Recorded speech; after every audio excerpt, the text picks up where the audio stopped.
Olá, bom dia. Bom dia. Bom dia, você está assistindo ao Visual. E aqui o surdo recebe informação na língua brasileira de sinais.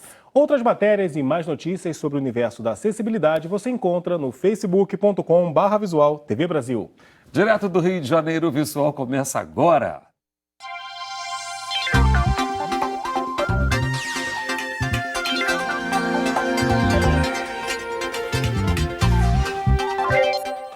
A situação da seca em diversas regiões do país. No Espírito Santo, a região noroeste do estado é uma das mais afetadas pela falta de chuva. E de lá vem um bom exemplo. Mulheres integrantes de cooperativas estão reflorestando áreas degradadas com a intenção de aumentar a água das nascentes da região. Lá vão elas, para mais um dia de trabalho na roça, um pouco diferente do que estão acostumadas. No dia a dia, quais são as atividades que a senhora realiza aqui na propriedade, dona Marisa? Tira leite, né? Molha as pastagens, piquete. Mas hoje vocês fizeram algo diferente. O que vocês vieram fazer aqui? Plantemos as árvores, né? Para preservar a água, né? Com o decorrer dos anos, a gente está percebendo que a água está sendo mais complicada, sendo difícil, a escassez. E a intenção é preservar. Essa é a nova realidade do campo. Anteriormente, pagava para se derrubar. Hoje, paga-se para plantar, porque a água está sendo muito escassa devido ao desmatamento do passado. A região onde elas moram é uma das mais afetadas pela estiagem no Espírito Santo, o Noroeste Capixaba. Por isso, as mulheres da Cooperativa Agropecuária do Norte do Espírito Santo, a Veneza, foram convocadas para trabalhar no reflorestamento das propriedades. Elas estão contribuindo com a plantação das árvores. E futuramente elas podem ver um trabalho que elas fizeram. Assim, com a cooperação das mulheres, o programa Reflorestar ganha novas aliadas. As cooperativas, elas têm uma participação muito importante, que elas conseguem nos ajudar a mobilizar esse público, né? E a gente não tem nenhuma dúvida que vai ser muito importante essa parceria e que vai render bons frutos. A meta inicial do projeto era atender 100 mulheres integrantes de cooperativas aqui do Espírito Santo. Mas a procura foi tanta que essa expectativa já foi superada. Então já está em meta de 200 atendimentos para as mulheres cooperadas e devemos aumentar ao longo dos anos. Pelo futuro que vai nos proporcionar, isso não é nada. A gente faz isso e mais alguma coisa, porque viver sem água, ninguém vive.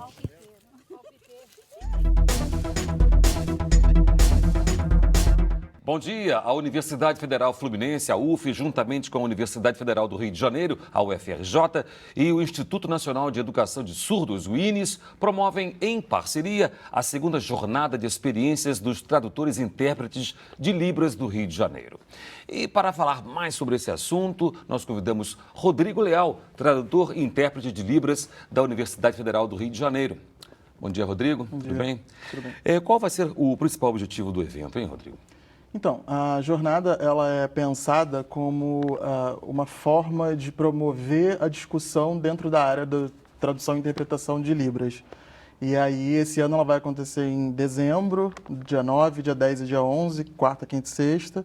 E basicamente trazer para os profissionais ideias, experiências que possam ser aproveitadas para a própria prática, né, como tradutores e intérpretes. A jornada acontece onde mesmo, Rodrigo? Vai ser na UF esse ano, vai ser no campus da Praia Vermelha, no auditório do NAB UF. Tem que dizer que a Praia Vermelha é de Niterói. Praia Vermelha de Niterói, não é daqui do Rio. O pessoal fica às vezes pertinho do confunde. Engalhe, não é isso? Isso sim. Tá certo. A primeira edição aconteceu em 2014, não é? Isso. Quais são os principais resultados daquela época para cá? Então, a primeira jornada ela nasceu com uma proposta bastante diferente. Na verdade, a GETIUS ela nasceu só na UF. Na época eu era concursado da UF, intérprete da UF, e nasceu com o propósito de fazer os intérpretes da UF ter contato com outros intérpretes de nível superior, Sim. que atuassem no nível superior.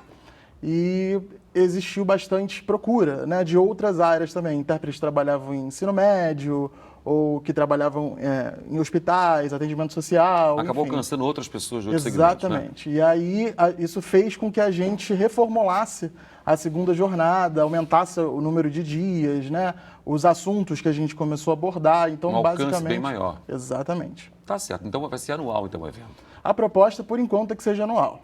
E quais são os principais temas do evento esse ano, como ser abordado lá? Esse ano a gente vai falar sobre intérpretes de conferência, vai ter uma mesa sobre intérpretes de conferência, vai ter uma mesa falando sobre a atuação de tradutores e intérpretes surdos, né?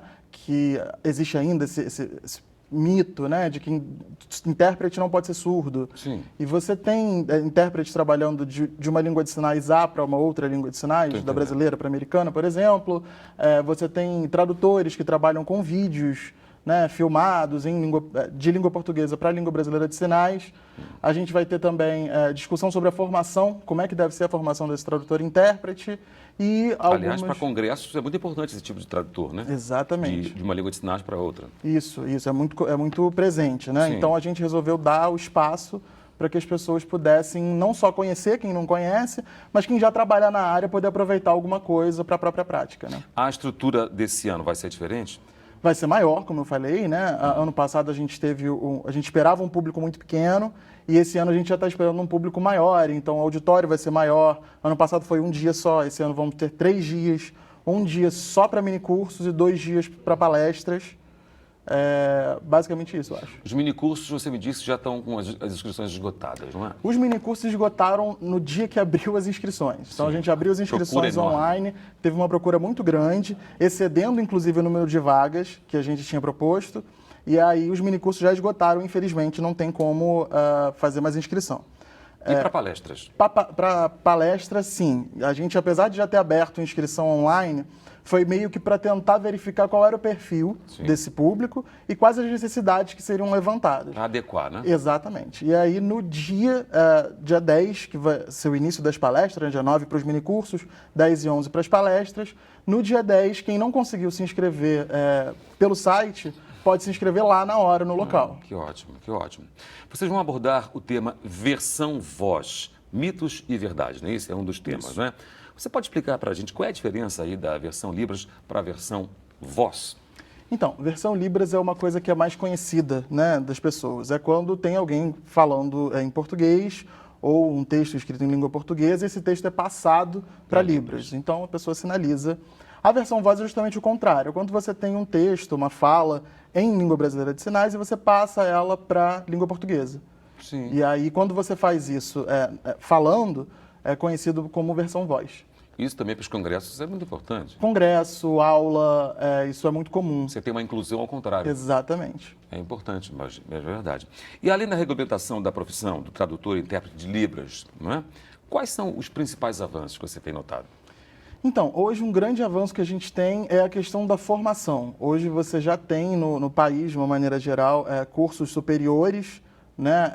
Na educação, no ensino superior, você tem graduação para a área de tradutor e intérprete Libras, mas você tem especializações também, mestrados. Então, acho que esse é um grande avanço que a gente tem conseguido.